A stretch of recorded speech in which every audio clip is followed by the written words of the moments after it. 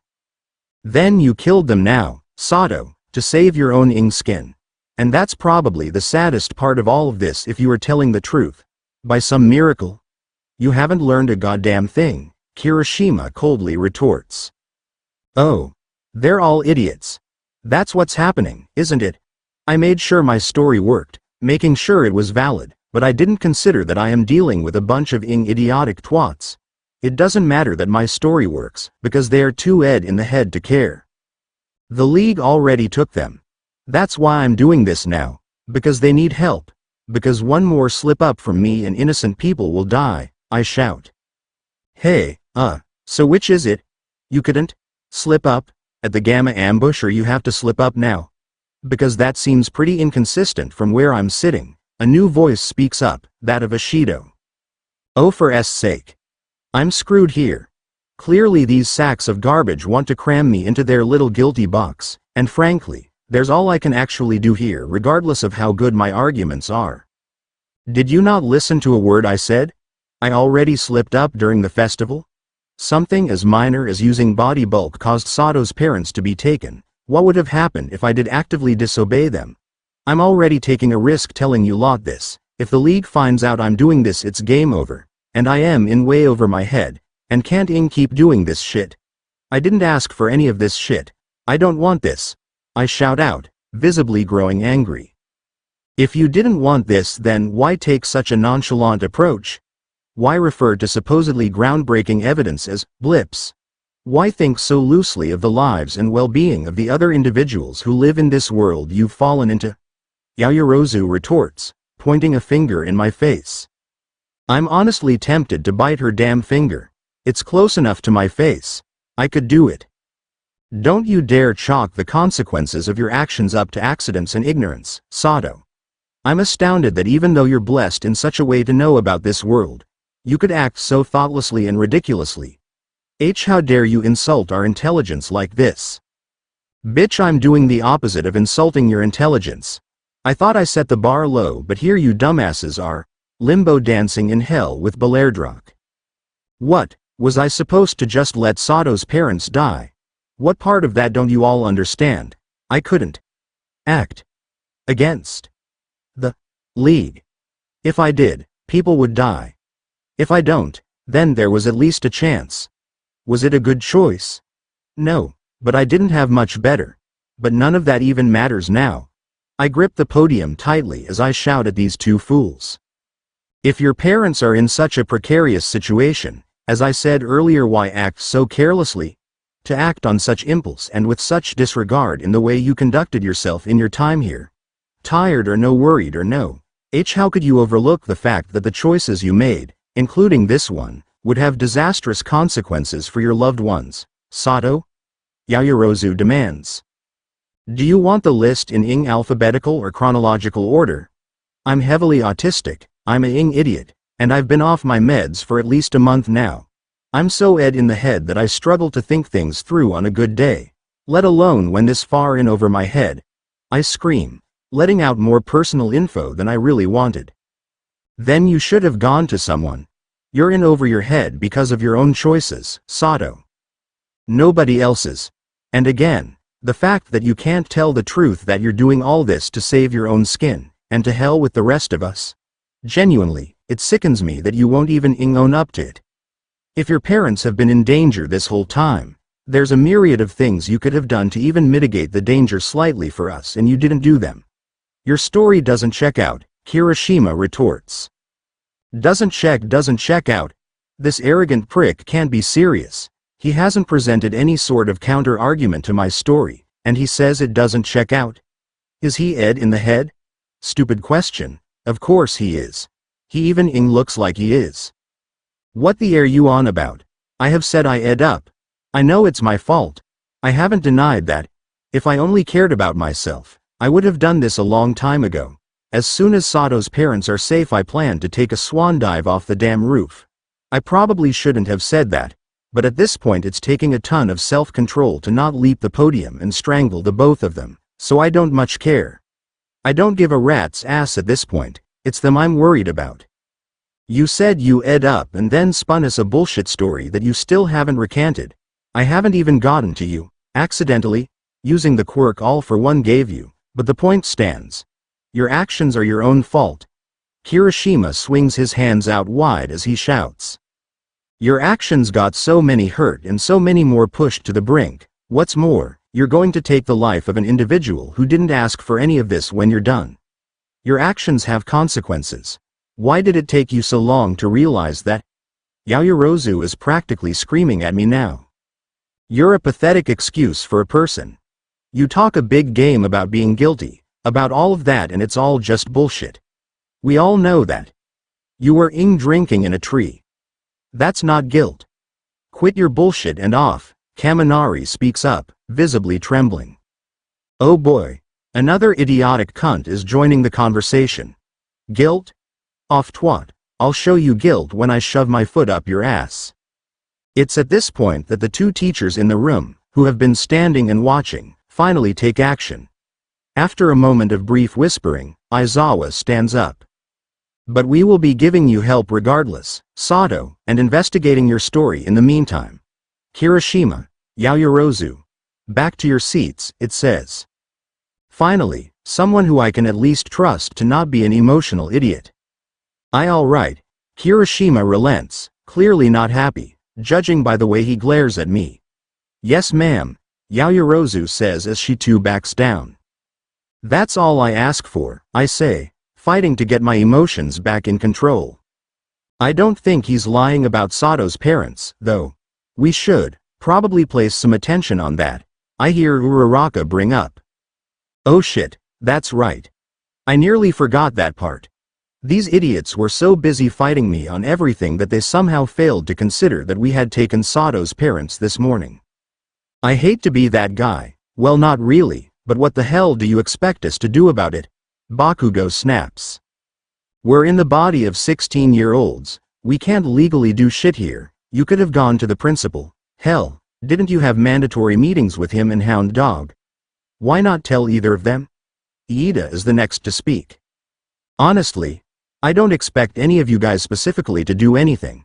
Call me paranoid, but I'm worried someone was going to shank me in the hallway after the festival. I'm going to talk to Nedzu after this, I'm sure. He's the one who can do anything, I explain. And that's the crux of it, really. It's possible that they wouldn't try anything, but judging by the way some people were looking at me this morning, I genuinely wouldn't be surprised if someone started something. If you'll follow me, we'll be discussing this with him right now. Midnight, Kirishima. Yaoyorozu, you're in charge, Aizawa says as it nods to the door. Great idea, leave the two emotionally unstable, idiotic children in charge alongside a possible pedophile. I'm sure that won't end badly. I begin to follow Aizawa, only to pause in the doorway. I might as well do this. At the end of the day, I need to toss these guys a bone. Some sort of way to show that I don't want them hurt.